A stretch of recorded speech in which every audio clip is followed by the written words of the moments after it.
Pub landlord Mick Hughes is ferociously attacked in the living quarters above his bar. He's battered and beaten over the head and left bleeding to die. After hundreds of hours of investigation, the police are baffled. They just don't have enough evidence to make an arrest. There was a feeling of a marathon about that inquiry. Local psychic Angela McGhee visits the scene of the crime. I could see a vision of Mick's body lying under the window. Actually could see his injuries. Her spirit allies show her the terrible truth. I got this awful shudder through me. And I realised then that I was actually looking at the culprit. Can Angela's supernatural visions help bring the brutal killer to justice?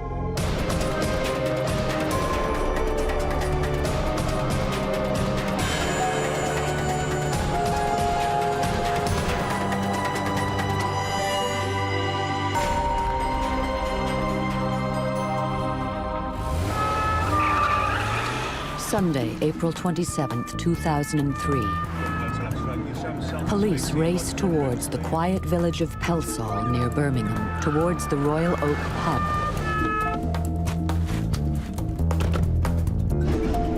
Staff arriving for work have found the body of the landlord, Mick Hughes, brutally bludgeoned to death. Detective Inspector Ian Bamber and Detective Constable Mike Crump have the job of catching the killer. Mick's body was found in his private bedroom area that was on the first floor of the pub. He had sustained serious head injuries consistent with him being struck with an object. The attack had been ferocious, sustained, and really malicious.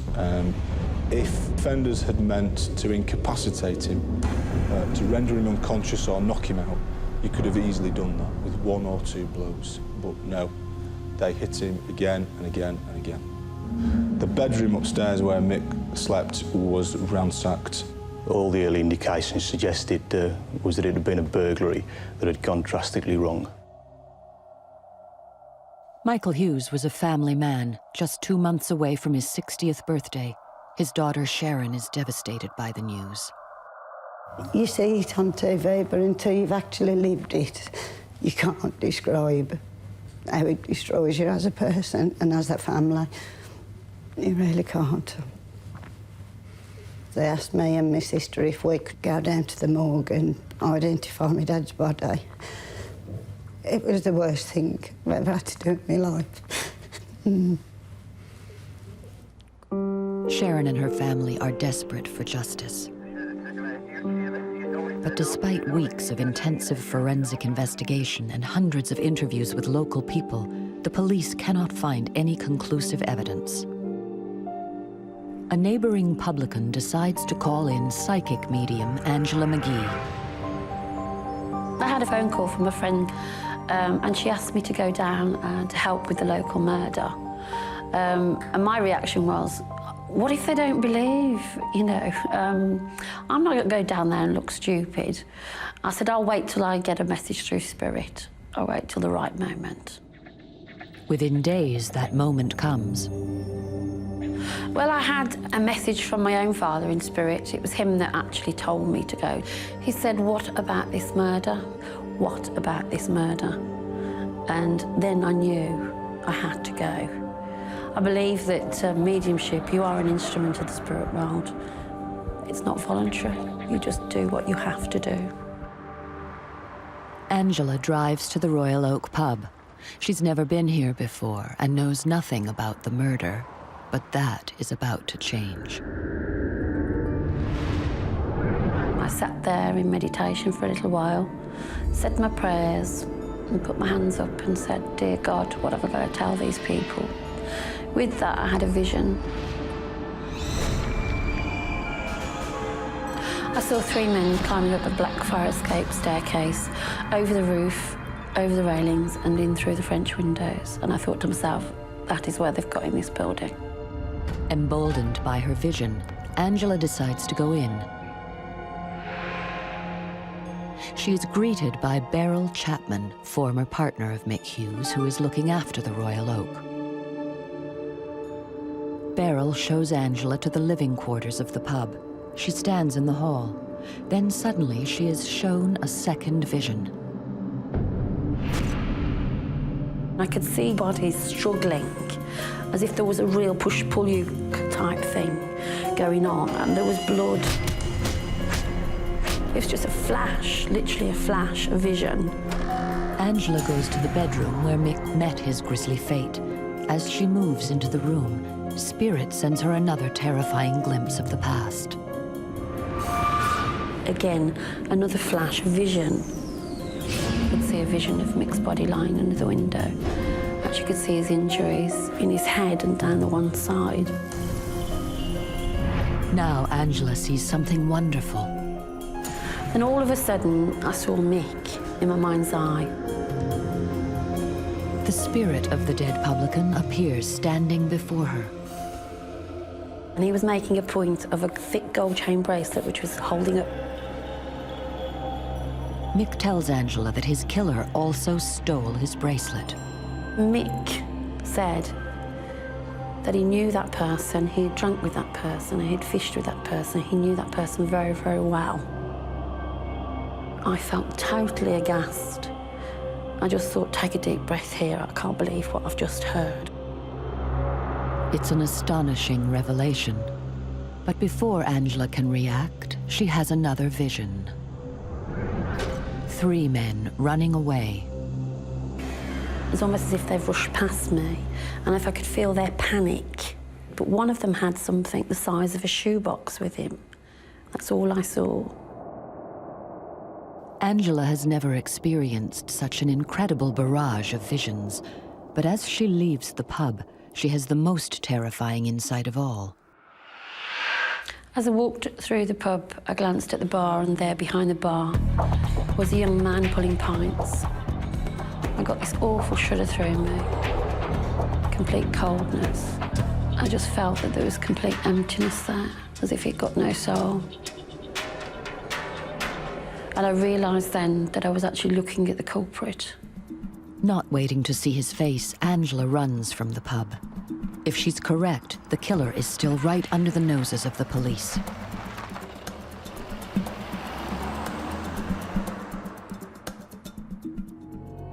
Landlord Mick Hughes has been brutally murdered above his pub, the Royal Oak, by person or persons unknown.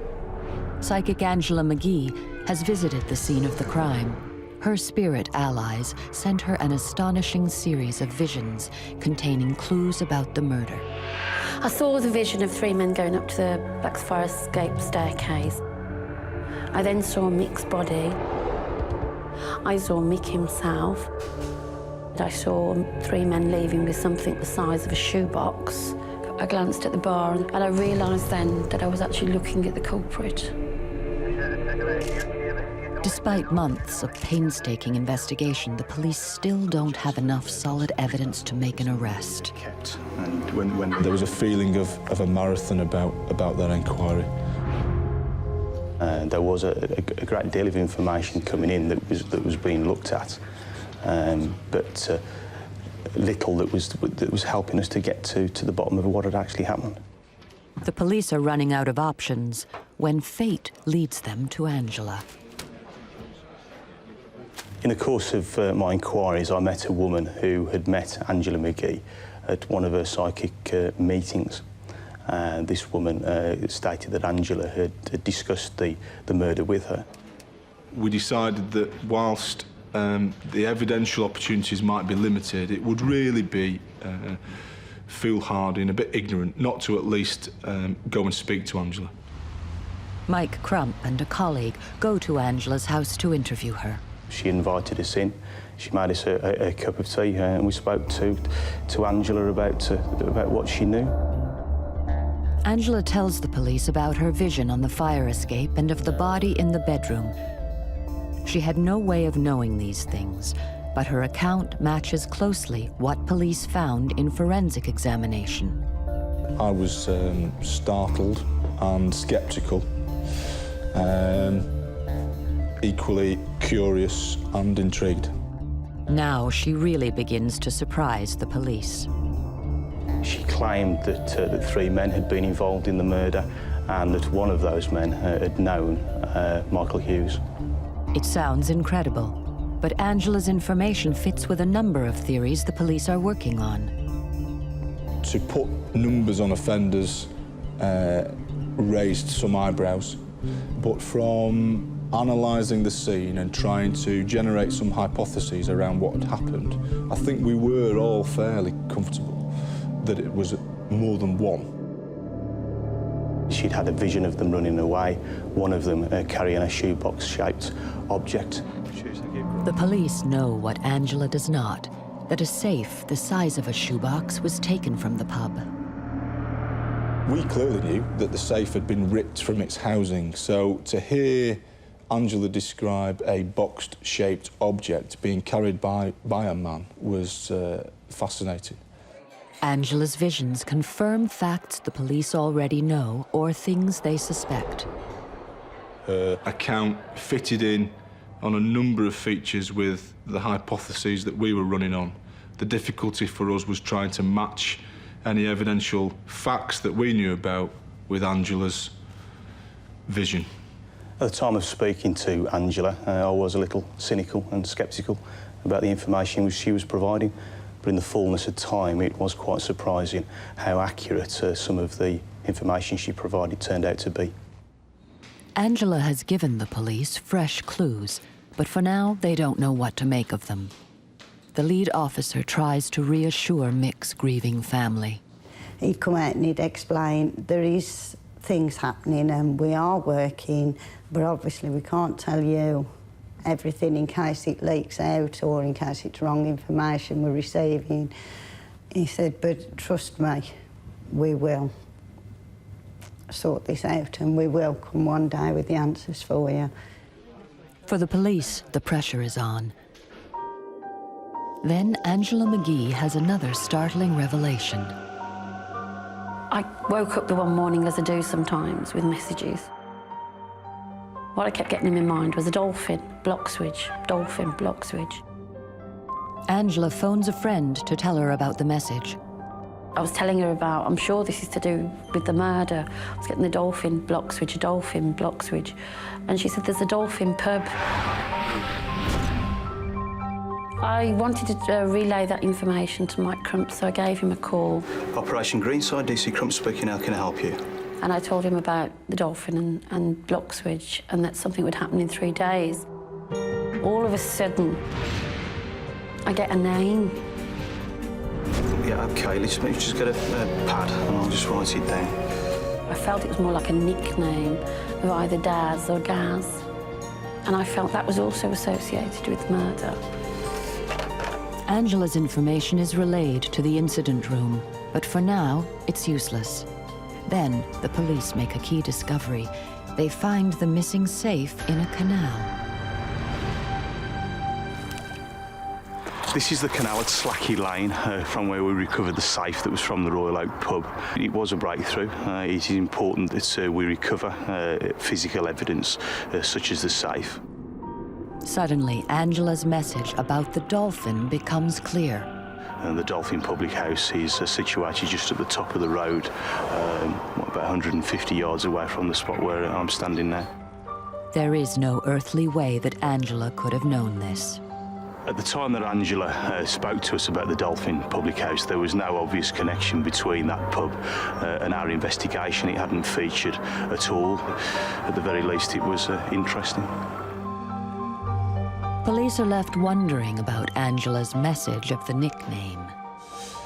The difficulty for us, where do you put Angela? What do you do with what Angela can tell you? And the problem is that you can't use it, can you? You can't ask Angela to step into a Crown Court witness box and on oath say, I'm a medium and I know what happened. It's completely inadmissible. To convict, they still need more concrete evidence. Then, exactly 6 months after the murder, the Royal Oak pub is burgled again. This time, police get the lead they've been waiting for. Bizarrely, on the exact 6-month anniversary of Mick's death at the pub was broken into again in very chillingly similar circumstances. This time, eyewitnesses recognized the thief. Part-time bartender Gavin Chapman, son of Beryl Chapman, Mick Hughes' partner at the Royal Oak. Gavin Chapman had a severe drug problem. We believed he was addicted to heroin and possibly crack cocaine. Michael Hughes was always quite suspicious that Gavin was taking money from him in various forms in order to fund his drug addiction. The police had always suspected Gavin Chapman might be involved in the murder, but he has an alibi with two other men, Stephen Lockley and Lee Worgan. We had evidence that cast doubt on their movements in terms of the accounts that they had given. But as far as convicting them for a murder was concerned, we had very little. Now the police take a gamble. They bring all three men in for questioning. One by one, the men are interrogated and their stories scrutinized. In the initial stages, they stuck by their witness statements. I think they thought that if they maintained their original pack of lies, that they would walk. I'm sure that they were that blasé and confident that they thought that they could just bluff it out. Relatively quickly into the interview process, one of them changed the story. And they began to point the finger at each other. The men confess to burgling the Royal Oak on the night of the murder. They accuse each other of being the killer.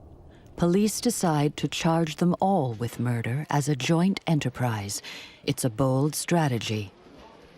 There was a concern that was at the back of my mind that around that joint enterprise argument, the jury wouldn't be able to clearly identify in their own minds who it was that struck the fatal blows. We felt that we had a very good and a very strong case, but you are in the hands of the jury. You're hopeful, but you've always just, you're crossing two fingers and hoping for the best. The trial is set for October 2004 in Birmingham, with three men charged, at least one of whom knew Mick and worked behind the bar. Everything that Angela told the police seems to be coming true.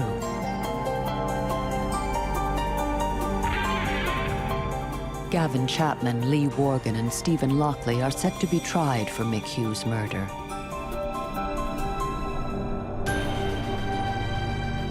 Waiting for the result, Angela goes on with her normal work as a medium.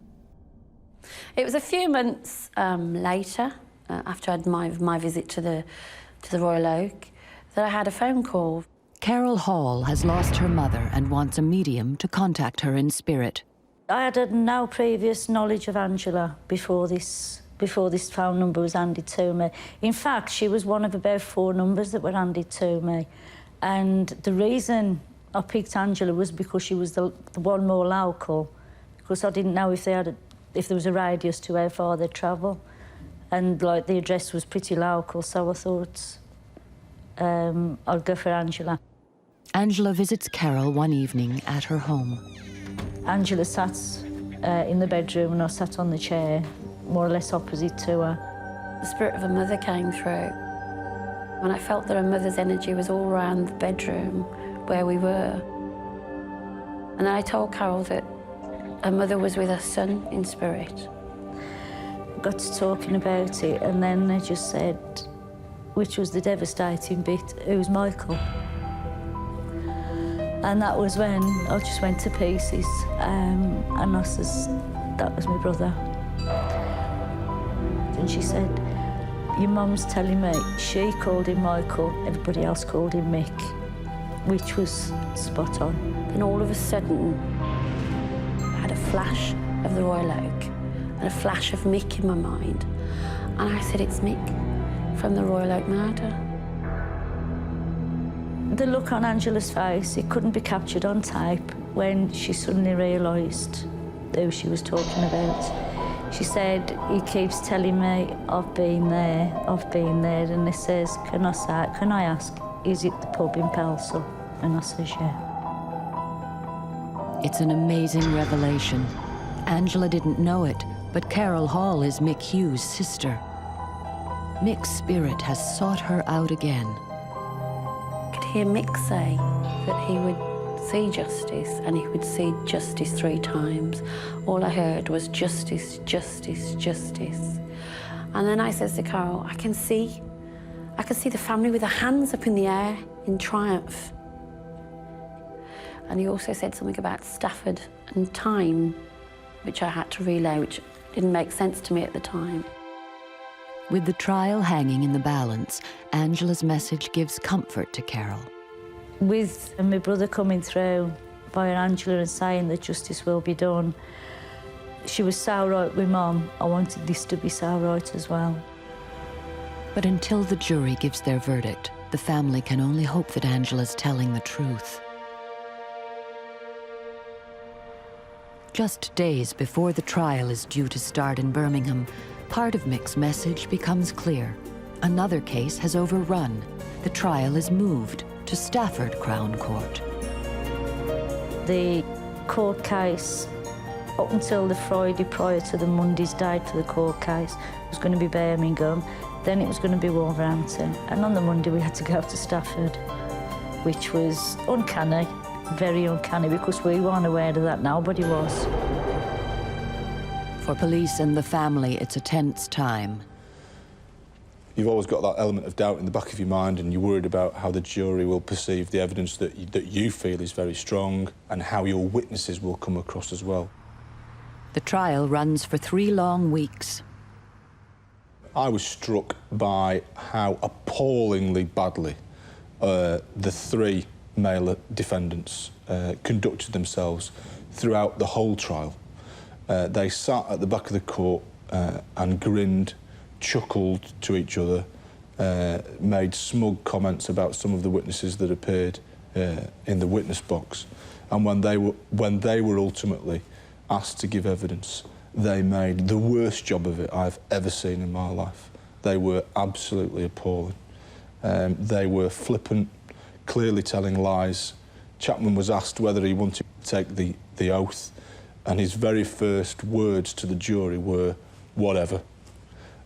He did himself no favours. To hear people read it out as to the horrific injuries and how they occurred and how many times they hit my dad, that was really hard. And at one stage my mum and my 2 brothers had to leave because they couldn't cope. Because to everybody else it's a story, to us it was our dad.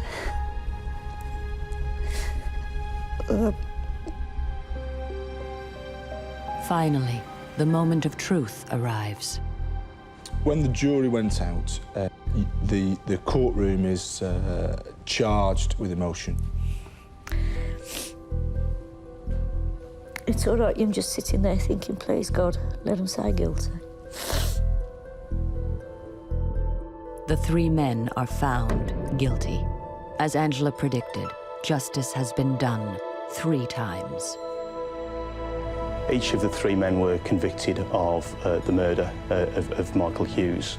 They were also convicted of burglary and attempting to pervert the course of justice in terms of having lied to us in the form of their witness statements.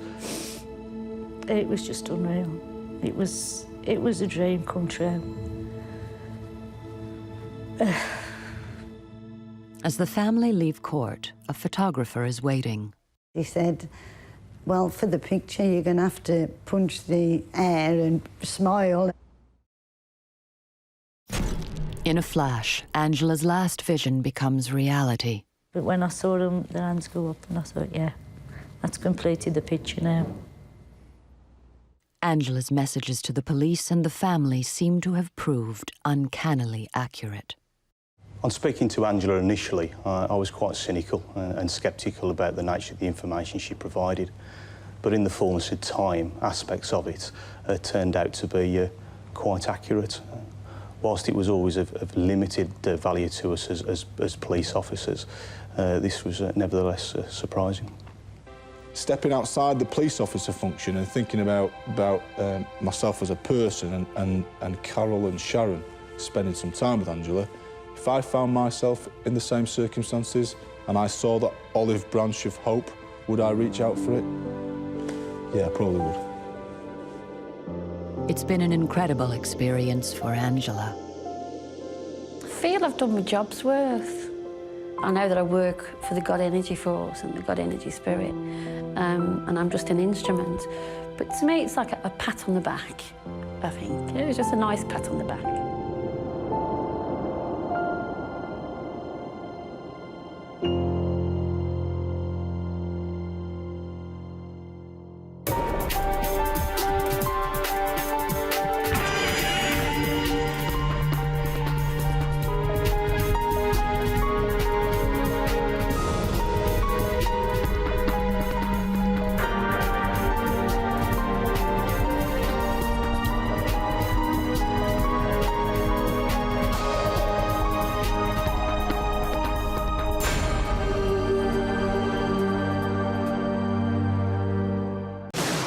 Birmingham, England, January 2002. A young man vanishes. Police think he's a runaway, but a psychic has a vision of a brutal murder. His head was pushed down and he had a blow to the head. He's describing this as if he's watching himself. He's also shown me that he's been buried underwater. Can she convince the cops a killer is on the loose and put him behind bars? Or will the mystery surrounding this young man's disappearance remain unsolved forever? It was really horrific. It was frightening.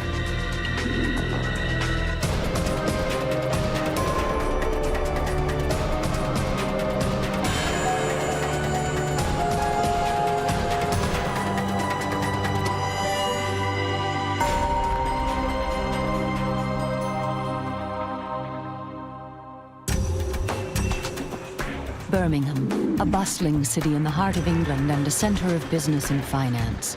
But like any major city, Birmingham has its problems. Over 23,000 violent crimes were committed last year. Detective Daly is a cop whose job it is to catch the culprits. But when good old police methods fail to find missing local man Mark Green, it's to this woman, Diane Lazarus, that she turns. Diane Lazarus is a psychic, and today she's in Birmingham to help Detective Daly solve the riddle of Mark's disappearance. The story starts here in January 2002. 31-year-old Mark Green is out with a friend in the city centre. When he doesn't return home, his parents begin to worry. They called the police quite soon after the concerns became quite concrete, and they reported Mark as a missing person. Detective Marcella Daly is placed in charge of the missing person inquiry. Mark was a 31-year-old man that came from the Stetchard area of Birmingham. He was a lecturer at a local college in art and design. He had a great bunch of friends, two very loving parents and a very good supportive family setup. Mark's disappearance sends shockwaves through Birmingham's gay community. No one can understand why he would go missing or where he would go. Detective Daly's first task is to interview Mark's friend. Mark's friend wasn't treated as a suspect as such, however, he was a vital person within this missing person investigation, and he held vital information, and he was incredibly supportive towards the investigation. He tells officers what happened on the night in question. The night that Mark disappeared, he went out with some friends, decided that he was going to go on to another club, and his friend took the bus home. Mark was last seen alive on the 17th of January, outside, actually leaving the nightclub called Hughes in Birmingham city centre. He was seen leaving through the main doors, and then he was later seen just outside by CCTV. There are tens of thousands of closed-circuit television or CCTV cameras in Birmingham, but unfortunately Mark is only seen by one. Police make appeals on local radio for information about Mark's disappearance. You're listening to Birmingham City News. It's Monday, the 28th of January. West Midlands Police are launching an appeal for information relating to the disappearance of 31-year-old college lecturer Mark Green. Mark was last seen in the city centre on Thursday evening. There is concern for his safety and police... But no new information comes forward. In desperation, Detective Daly hits the streets and begins interviewing hundreds of potential witnesses. Hi. Can I just let you have a look at that, please? It's a missing person inquiry. This is a missing person inquiry. This is a missing person inquiry. Missing person inquiry. Have you seen this person at all? No, I haven't. Have you seen this person at all? Not at all. Can I just give you that? OK, thank you. There was obviously contact with a range of friends, and also friends that perhaps he had lost contact with. There was also contact with other areas that he'd been to in his life, whether it be university or friends that he'd visited. There was nobody that came to light that would have any need or intention to hurt Mark in any way. The police are baffled by the case. It seems Mark just disappeared into thin air. For Mark's parents, waiting for news of their son is heartbreaking.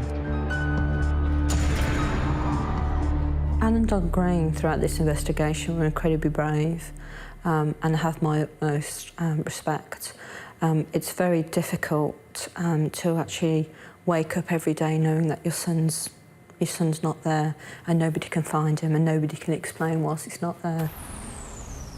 It's now been 2 months since Mark went missing.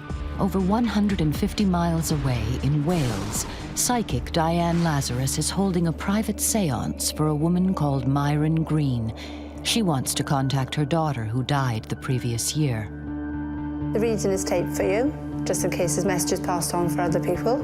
I'll not only talk about you, I'll talk about your family members as well. Diane's séances are incredibly detailed. To help her clients remember what is said, she records everything to tape. I've got a young lady coming through called Sian, and I feel that she passed over in an accident. She's saying that she loves you. She's now bringing in a gentleman called Mark. She's putting her arm right around him and bringing him forward. And she's saying that he's definitely passed over. Diane thinks that the man is Mark Green. She didn't know that Mark is Myron's nephew or that the police think he's a missing person. Was he in fact dead? I hadn't heard anything about Mark Green at all, in all honesty. You know, the first I heard of Mark was literally through doing that reading. Yes, this is definitely a gentleman called Mark. But that's my nephew and he's only missing. He's not dead. I remember Myra was literally shaking her head saying, no, you can't have him. So I went in to describe Mark. He's got brown hair. He's got a lovely smile. He's saying he likes art. He's also shown me steps towards a college, so I feel he worked in a college. He showed me he used to carry a rucksack. He was always in a rush. Well, that's my nephew. He's a lecturer, but he's not dead. He's definitely passed over in the spirit world. He's quite distressed because he's saying that Diane's description is so accurate, Myron has no choice but to believe. She's very upset, but worse is to come. Mark is telling me that he's not missing. He has not walked away from his parents. He's quite distressed because he's saying that he's been murdered. I don't think for 1 minute that she expected this to happen. Simply because she thought she was coming for a reading, she might have a message from her daughter, but she was really taken back by the fact that I had Mark in front of me. Diane describes what she believes happened to Mark on the night he disappeared. He's saying that he went to a nightclub, and as he walked from there, he was attacked. He's saying that he had this nasty blow, something really heavy hit him at the back of his head. He's saying that he's buried underwater. And then went on to say that it was a lady that's going to help solve the case. It was a lady that was short hair, nice eyes. He also mentioned there was going to be a television appearance, and after that, the crime will all be solved. But is Diane right? Has Mark been killed and buried underwater? Were the police wrong in thinking he is just missing? Myra was really taken back. I remember seeing her slumped in the chair, just couldn't believe what I just told her. And she said she was shaking with this tape in her hand, saying, I know what I'm going to do with this tape. I'm going to pass this on and get it to the police. The next day, Myron sends the tape recording of Diane's séance to the police. It lands on Detective Daly's desk. But will it convince her that Mark is not a missing person? Mark is telling me that he's not missing. He's been murdered. Detective Marcella Daly is in charge of the missing person investigation. think on hearing the tape, my feelings were a little bit mixed at first. It's a very difficult thing to kind of listen to, but I thought it was important to remain open-minded. He's saying he's got jeans on. He had a denim jacket on at the time that he was murdered. She came up with information with regards to the location, interesting information connected to Mark's parents, but she also came up with information with regards to me, which was quite surreal, really. There's a police officer, a lady. She's got short hair, lovely eyes. And she described me as a key figure in the investigation. On the tape, Diane can be heard describing Mark's appearance, his movements that fateful night. She tells of a blow to the back of the head and a burial underwater. There were some elements that weren't what perhaps you would call guessable. You know, there was some information, some factual information with regards to this inquiry that we purposely kept out of the media. And Diane had touched on a number of these points. Detective Daly asks Mark's parents permission to contact Diane. Approaching Al and Dawn about the information in the tape was a little bit difficult, but they felt like any information that was coming through on Mark, that it really needed to be looked at. I had a phone call then from the West Midlands Police, Marcella Daly, and she was asking me, how do you know about Mark's murder? How do you know all these details? There's no way you could know all these details. She was very much taken back as well, and I felt I was being really questioned, big time. So I just answered as best as I could and tried to explain that I'm not a crackpot. Mark is in the spirit world, and he's given me the information. Got very good vibes from speaking to her, and she seemed genuine and very supportive to what she wanted to help, and she agreed to come down to Birmingham to meet me. I was really nervous when I was invited up, but pleased as well, because I felt I'm going to get closer to this. I'm going to help Mark to hopefully find his body and deal with it. The involvement of a psychic medium was completely new to me, but she had vital information with regards to Mark's disappearance that really I couldn't afford to ignore. Detective Daly decides to team up with psychic Diane Lazarus. She takes her to the place where Mark was last seen alive. Can she make a psychic connection with Mark and help convince Detective Daly that he has been murdered?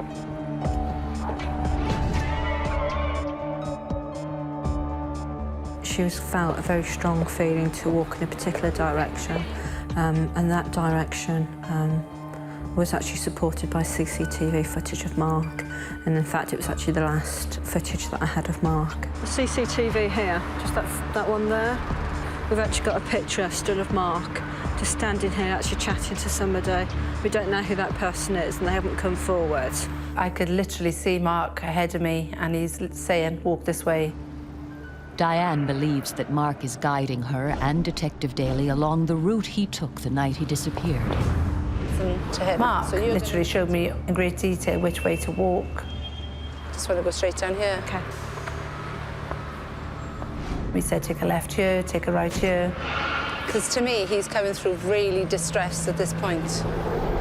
And he keeps taking me as if he wants to sort of drag the both of us down this area all the time.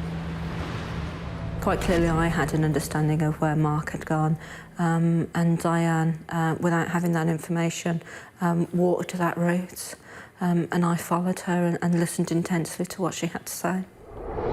I don't feel he was alone. Somebody else was with him, and this guy that I feel is certainly not a friend that's with him at this point.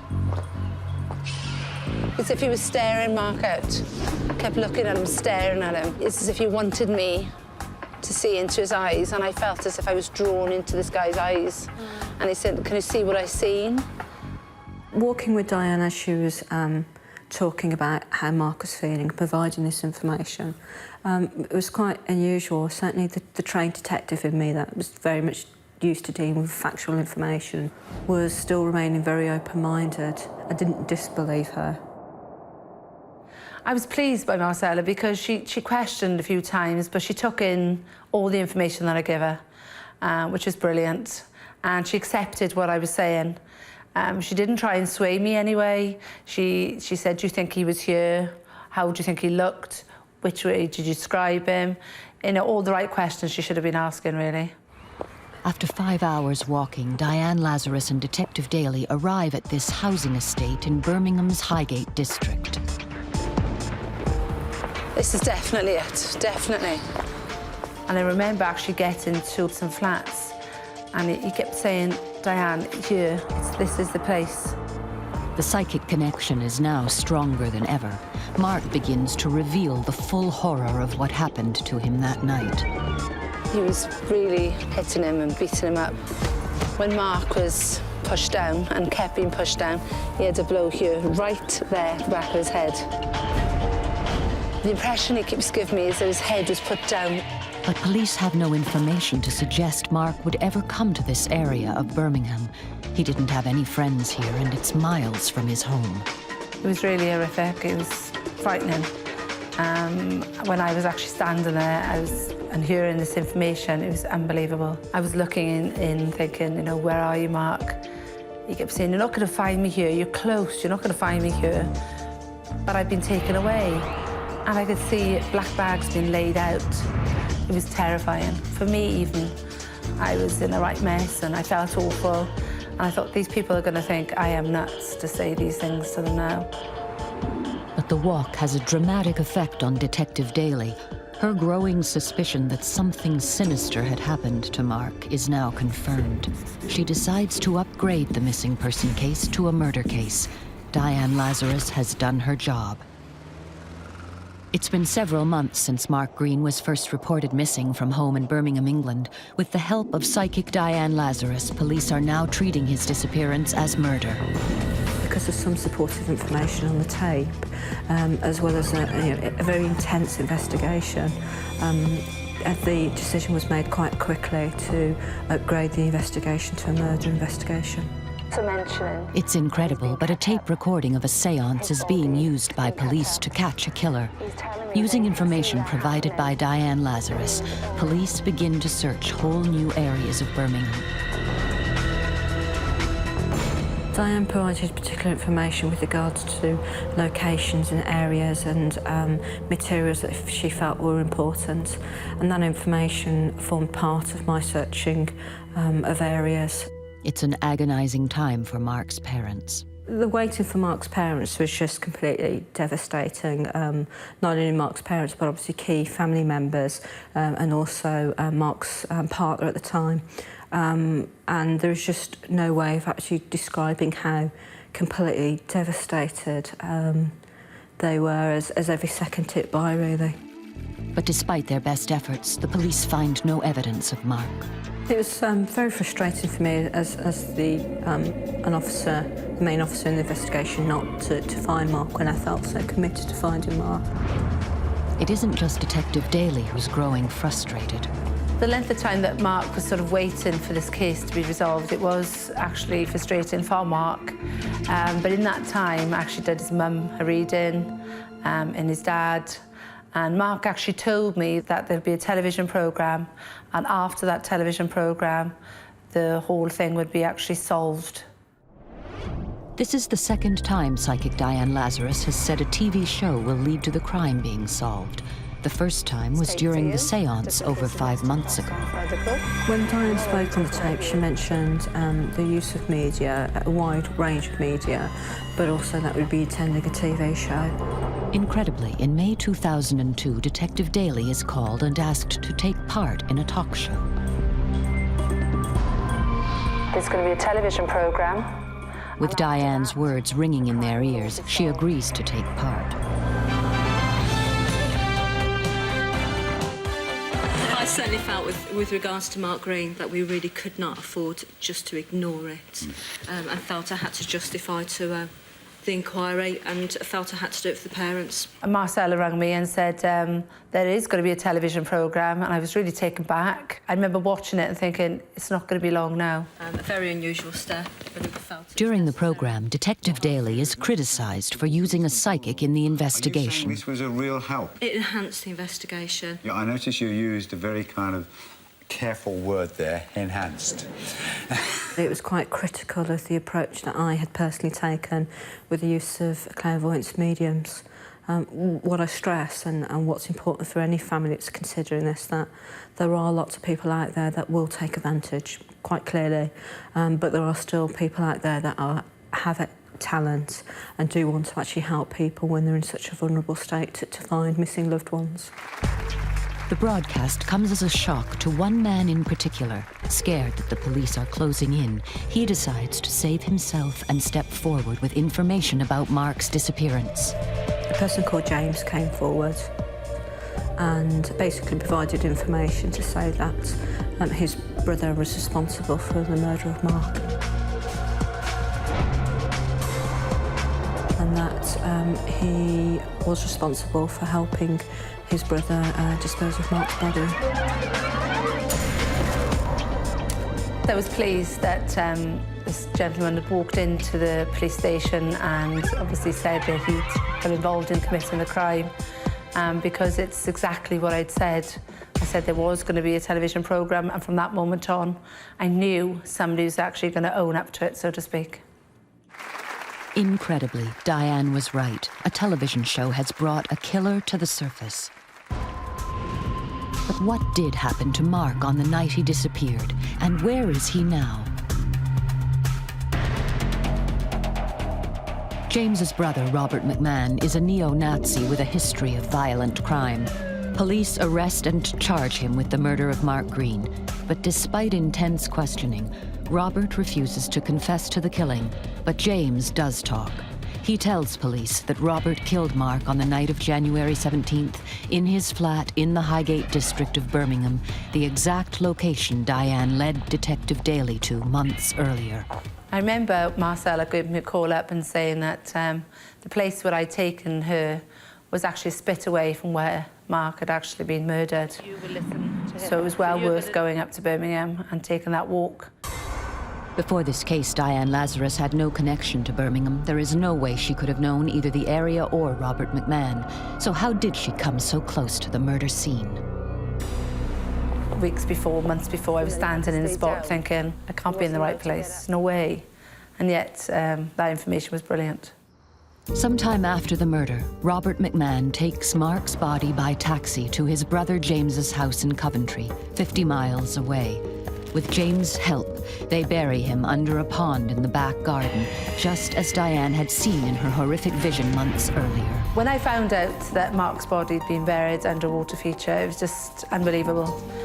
It just proves that Mark's detail was so phenomenal, really. On June 7th, 2003, a forensic archaeologist is brought in to excavate the site. As each layer of soil is carefully removed and analyzed, a body is discovered. 12 hours later, human remains are exhumed. After forensic tests are complete, the body is identified as Mark Green, and the cause of death is finally revealed. When Diane described how Mark had been murdered, and when Mark's body had been found and forensic information came to light, it was quite factual that Mark had been killed to a blow to the back of the head. When I found out that Mark had died from a blow to the head, it was confirmation for me that Mark was giving me the accurate information at all times. How did Diane Lazarus know where Mark was killed, the cause of death, a blow to his head, and that he was buried underwater? The information she gave to police is all well documented and far too accurate to be guesswork. Diane has only one explanation. Mark told her. I really feel I've got a duty to the spirit world because I feel I'm employed by them, so to speak. So when I'm given information, I really try and act on it straight away. At their trial, it takes just 1 hour for a jury to find both McMahon brothers guilty. Robert was sentenced to life for the murder of Mark Green, and his brother James was sentenced to 2 years for helping dispose of the body of Mark Green.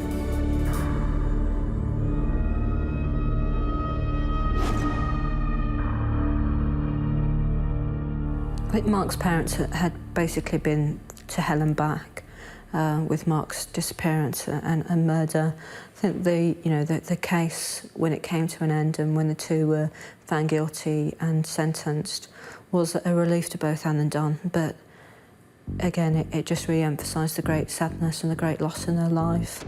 But why did Robert kill Mark? Was it because he was seen leaving a well-known gay bar? Was this a homophobic attack? Or was he just in the wrong place at the wrong time? If this was just a random act of violence, would police have solved this case without Diane Lazarus' information? One thing is certain, Diane's prediction that a TV show would lead to the crime being solved did encourage Mark's normally reticent parents to appear on TV with Marcella Daly. Without that show, James McMahon may never have come forward and given evidence against his brother, Robert. I think Diane was helpful in solving this case. She certainly enhanced the inquiry and provided information that led to a number of lines of inquiries and obviously with the end result of finding the people that were responsible for Mark's murder. To this day, Diane says that Mark still appears to her. She feels he is one of her most trusted spirit guides. It still comes through, I still have conversations, and it's fantastic, actually.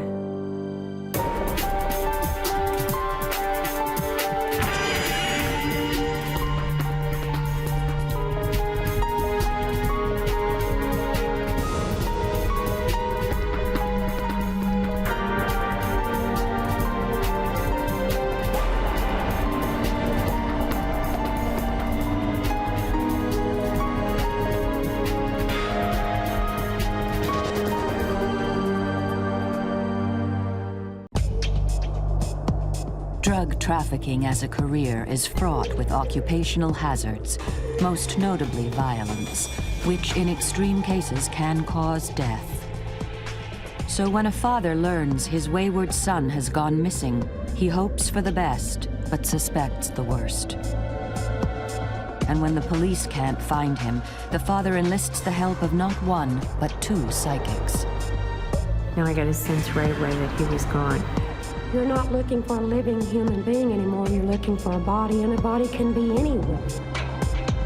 But can anyone be absolutely certain, the police or the psychics, if the missing man is dead or alive?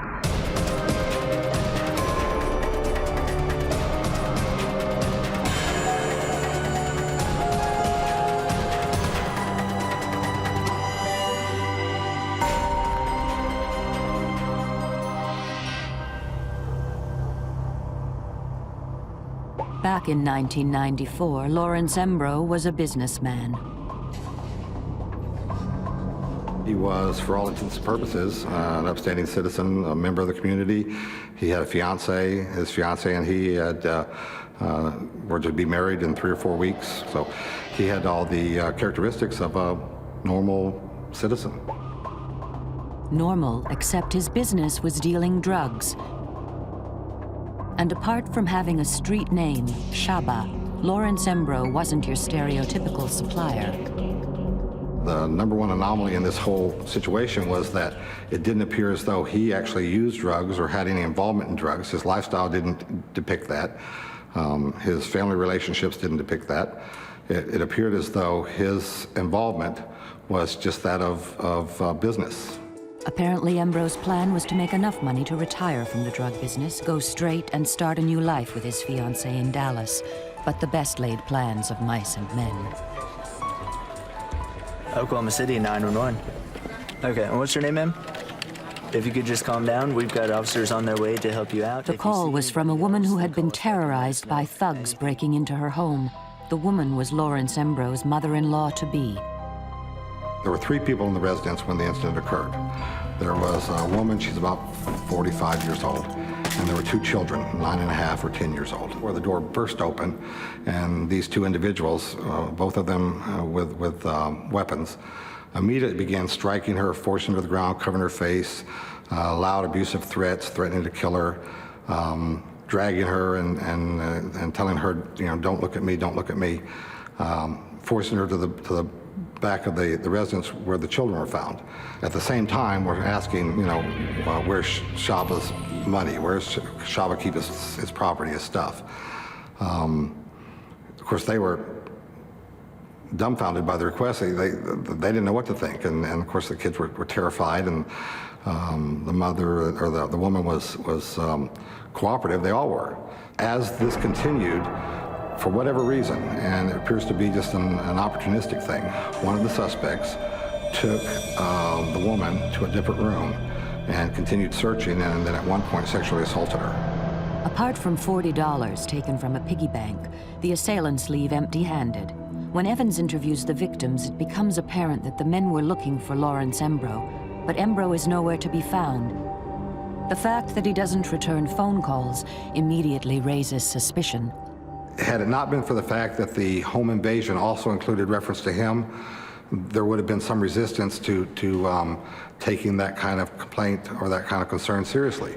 But given the fact that there was a reference made to him during the home invasion, and that coincided exactly with the time that they lost contact with him, it was obvious that they were related.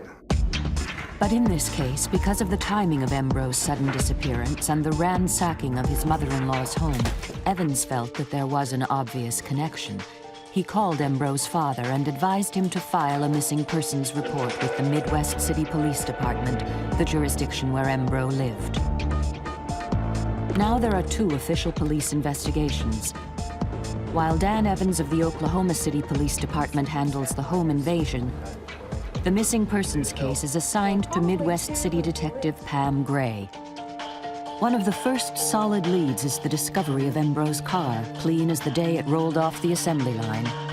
A normal car is going to have prints unless somebody didn't want prints there, in which case that's a red flag. Everything indicated to me something had happened to Lawrence Embro, that he had been killed. About a month into the investigation, Detective Gray received a phone call from Lawrence Embro's father. He came to accept the fact that his son was probably dead, but he wanted the body. He wanted to be able to bury his son. The father was so desperate to recover his son's body that he contacted a local psychic and wanted Gray to meet with her. I said I would be willing to do anything, because we kind of reached a stalemate, a standstill as far as the investigation. A lot of people were talking to the detective in Oklahoma City, and their indication to me was they had been advised not to talk to anybody else, including me. Oklahoma City was working one aspect, I was working the missing person on Lawrence Embro. It's really kind of tough when you run into a stone wall. Gray, who'd never worked with a psychic before, was in for a rude awakening from her colleagues. Well, there was a lot of laughter, and I would constantly hear there was no reason for any comments to be made because they would all be humming the theme song to the Twilight Zone. Way out there, Earth calling Sky King, you know. Just rude comments, but you get used to it. Unperturbed, Detective Gray went and met with psychic Nita Lee. When I went to the appointment with Nita Lee, her first response to me was, "He's dead." I felt at that point that he was dead. I said, there's 3 guys that did it, and one of them seemed to be smaller than the other 2. Gray was really hoping for Nita to pinpoint a location. And I said, he's northeast of Oklahoma City. There's an old tin barn where he is. I said, he can hear the train as it goes by. So see, his spirit was very much there with him. A train, an old tin barn, and northeast of the city, not exactly GPS accuracy. We're talking a lot of farmland, a lot of pasture land, a lot of ranches. The scope that Nita Lee gave me would have been impossible to walk it. But Nita did give one other clue. She said the body was not buried. If this was true, it was in practical terms a plus. We would probably have a better chance of locating the body than if it was buried. Because if it was closer to town, somebody would start smelling it. If it's out in the field, that possibility isn't going to exist. But hopefully somebody who owns some land or wherever would come across the body. Psychic Nita Lee was able to at least narrow down the search area to the northeast of Oklahoma City. Will a second psychic's clues lead Detective Pam Gray to the exact location and bring a sense of closure to Lawrence Embro's grief-stricken family? August 1994. It's been 3 months since Lawrence Embro went missing. When Psychic Nita Lee's predictions don't locate what everyone assumes to be a missing body, the father brings in another psychic, Dr. Sally Heading. My rule is that if I'm going to take a crime case, I have to work with the law enforcement agency. Sometimes, number one's for my protection, and number two, sometimes there are things that I don't think the family needs to know. They're already in pain. Sally never demands payment for her services, and with good reason. Because you're not going to always see everything. You're not going to be able to read everyone or pick up on everything. And so if you have that kind of pressure on you, wouldn't there be the fear that you'd start making up shenanigans? You know, well, I really need that money and the mortgage overdue, so maybe this time I'll just fudge a little. So when you're not, your livelihood is not contingent on it, then you aren't under that pressure. And you could say, you know what, honey, I can't help you. I don't see a thing around you. It's an absolute blank. Or you can go ahead and do a reading and say, yes, I'm getting this, this, and this. And the same thing for the law work, because all of that is pro bono. I charge nothing. And I tell them my accuracy rate has been tested to be about 80%. If I knew when I was wrong, I would never be wrong. I don't have a clue. Not a clue. Sally, who doesn't like to travel, works from the comfort of her home in California. I didn't think right off the bat that he was alive. It was a confirmation of what I already felt, what Mr. Embro had come to feel, what Nita Lee had said, and now Sally Heading was saying it. I had the sense, because there was money involved, that it was about selling drugs, and that there was a lot of anger around this money, that it was a deal that had gone wrong. Once again, Sally and Detective Gray were on the same track. Well, my thought was he hadn't got out of the drug culture, that either a drug deal had went bad, or he was involved in something else that somebody wanted to get rid of him. One of the things I saw was a blue blanket. I knew they had not buried him. I saw a blue blanket over him. In sync with Nita, the man is not buried. The blue blanket, a new and pretty specific clue. I kept being shown flashing a metal sign that said Herefords on it. And I had the sense of prized Herefords. I also saw a barbed wire fence. I knew there was a gravel road. I could hear it. And I also knew that on the road going north, that there were poles all along the side of the road, telephone poles. Sally is describing the rural area surrounding Oklahoma City exactly as Nita did. I got a strong sense that people came up from Los Angeles, the 3 people, to meet another man. I had the sense that 3 were African American, and the 4th man was mixed, and that the 3 men were brought up to do Lawrence Monroe harm. Now Sally is getting all these visions while sitting in her home in California, half a continent away from the crime scene, and the only connection with Detective Pam Gray is the other end of a telephone line.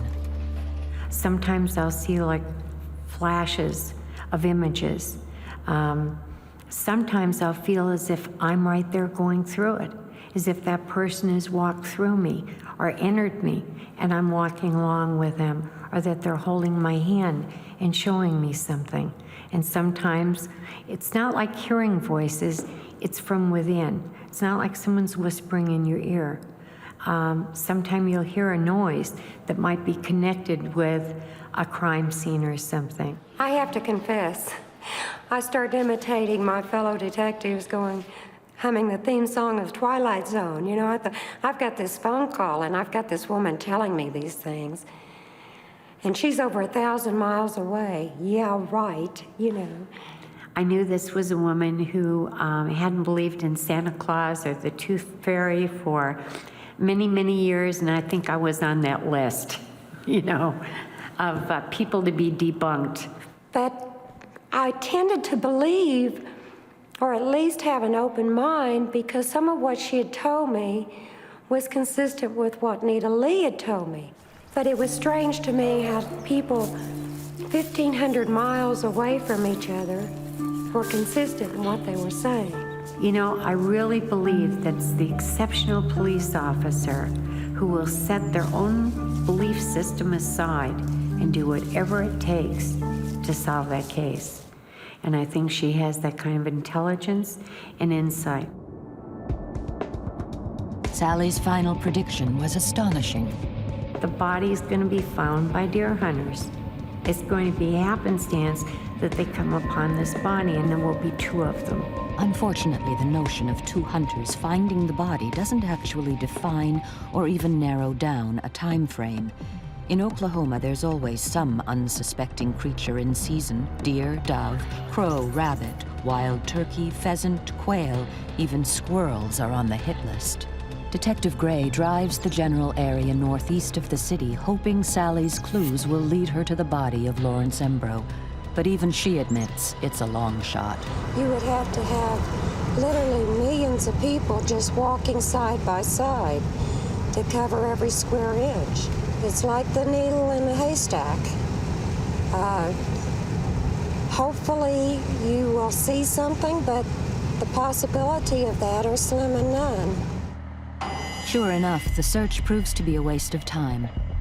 All the clues provided by both psychics yield nothing. But what if Sally Heading came to Oklahoma? Perhaps she could pick up more information from being in the general vicinity of the crime. But there is one small snag. I really didn't want to fly here. No offense to lovely Oklahoma, but I didn't need to. I read energy. I don't need to be someplace else. Energy is eternal. It's the same every place. I don't have to be right there to pick up on the energy. So I didn't feel I had to fly in. I knew I would not be the one that would, oh, here he is, I got him. Despite this, she reluctantly makes the journey to Oklahoma City. I came in for the family. There's nothing anyone can do that feels like enough. And so that was the energy that brought me here, to help the family. Did I feel that they were being any difference? No. Pam Gray, the detective charged with finding the missing Embro, is out of town the day Sally arrives. Detective Larry Beaver, who has never worked with a psychic before, is assigned to escort Sally around the city.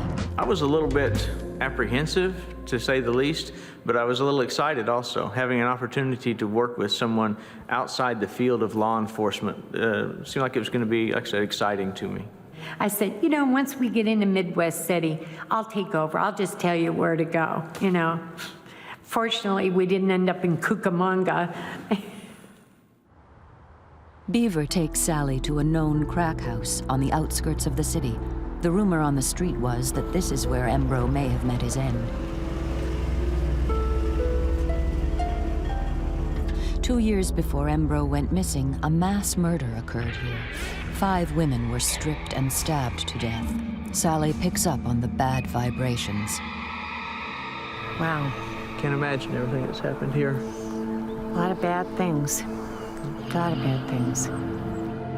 While Sally was convinced this was not the location, for the first time she got a sense that Lawrence Embro was executed. I had the sense of him going to there were stairs. I'm not sure now if it was upstairs or downstairs, but going into a building.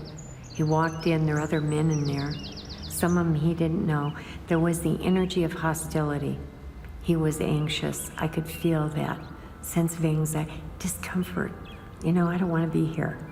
Like God, I'm outnumbered. Then I had this sense of gray around his face or neck. I wasn't sure if it was duct tape or if it was rope. I wasn't sure if they put him in a trunk or a back seat. I knew that they had not driven more than 20 minutes. The cop and the psychic continued to search the area, keeping roughly within a 20-minute radius from the city. For Sally, the sense of being in the right place is almost tangible. Now, ever since we pulled up here, I've had an overwhelming sense of déjà vu. And my definition of déjà vu is that you're on path, you're right where you're supposed to be, doing what you're supposed to be doing, that everything is exactly the way it's supposed to be, and that's the feeling I have right now. With everything. As Sally had predicted, the visit to Oklahoma didn't produce a body. Well, when we wrapped things up at the last location, I felt a little skeptical at the time, not knowing Sally very well and not knowing what to expect. Okay, fine, yes, we didn't find the body, but we found all these signs and symbols and things that you had predicted we would find, and you're telling me now that you believe that, you know, when hunting season starts that the body will be found. I will just leave it at faith and see what happens. What Sally had done to move the case forward was to narrow down the area where she thought the body might be found. One person says something, you can kind of blow it off. Two people say something, and where there were consistencies with what Sally Heading and Nita Lee, the prior psychic, had said, I was beginning to believe. Detective Pam Gray's newfound faith drove her to action. I contacted Lincoln County Sheriff's Office, and 2 deputies went out and rode this 450 acres of the land near where she had indicated his body was nearby.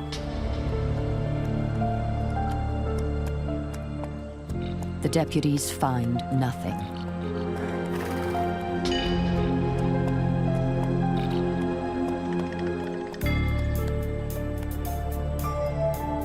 In November 1994, 2 men are out hunting quail. It's 30 days since psychic Sally Heading was wandering around these parts. It's also the last day of quail hunting season. The unsuspecting hunters make a horrifying discovery. It turns out to be the remains of Lawrence Embro, exactly as psychic Sally Heading predicted. The body's going to be found by deer hunters. And I said he's northeast of Oklahoma City, I One think. things I saw was a blue blanket. I knew they had There's no not tin buried barn where he is, and it has great flashing a metal sign that said Hereford's. I said, he can hear the train as it goes by, and he could. I also saw a barbed wire fence. I knew there was a gravel road. I could hear it. Every single clue provided by both psychics, Sally Heading and Nita Lee, turned out to be right on target. All the indicators were in the vicinity of where the body was found. Detective Pam Gray was blown away. There wasn't any more teasing. There wasn't any more humming of the Twilight Zone. However, nobody wanted to come right out and say, hey, psychics are great, psychics are wonderful, you know, this is the answer. With the discovery of Embro's body, police were now dealing with a homicide. After an exhaustive investigation, detectives were able to piece together what had happened. The story was Mr. Embro gave approximately somewhere between $20,000 and $60,000 to an associate of his to go to California to pick up a load of cocaine. He reportedly bought a Lexus, went out to clubs, frequented ladies or women, and squandered all the money. To most dope dealers, they have to, or they're going to demand respect, because if they don't have it, they're not going to be able to do their work. If you don't respect them, you're not going to pay them. And a lot of dope dealers will front you dope. In other words, they'll give you the dope without the money on your word that you're going to pay them back. They only do that if they know you or if they respect you as someone in the business. If you don't have any respect on the street, whether you're a dope dealer, you're a cop, you're a doctor, or whatever, you're not going to get very far. There's no honor among thieves, but they do value respect very highly. They don't always earn it, but they value it. The gentleman with the new Lexus was Steve Gray. Embro, who naturally wanted his money back, put the squeeze on Gray. Gray called his gang member friends in LA, including a man by the name of Isaac Johnson. According to Johnson, Gray wanted Embro off his case, to do what it takes to scare him into backing off. As payment, they keep whatever money they find. However, before they get a chance to confront him, Embro makes a surprise visit to Steve Gray's girlfriend's apartment. Little does he know, the gang from LA are inside. Lawrence comes to the door, opens up his jacket, shows his gun, says he wants his money or he wants him. So Steve invites him inside, says, I've got some money, let me pay you something, I'll get you the rest later. As soon as he walks in the door, Isaac Johnson tells us that he punches him in the face and Lawrence Embro goes down. They then commence to beating him with their weapons and with their hands and feet until they subdue him. Lawrence Embro died from his wounds. The gang wrapped his head with duct tape, placed him in a blanket, and dumped him on the outskirts of town. The duct tape was exactly as Psychic Sally Heading described. The blanket, down to the color blue, was exactly as she described. Even Sally can't fully explain it. I wish I could tell you how I know these things. How did I know it was a blue blanket? You know, I mean, there are a lot of colors to pick from there. Is it a lucky guess? Do you know there are times I've really wondered that seriously? Could these be lucky guesses? Am I just doing, you know, randomly da-da-da-da-da? But it comes so quickly and so strongly, I don't believe so. The only way that I can come up with an explanation is that Lawrence was showing me where he was. All the gang members were charged and found guilty in the murder of Lawrence Embro. Lawrence Embro was 29 when he was murdered. He had planned on going straight, getting married, and moving to Dallas. Unlike many in his trade, he wasn't a drug user. Apparently, he was simply tempted by the lure of making a quick buck, a temptation that cost him his life.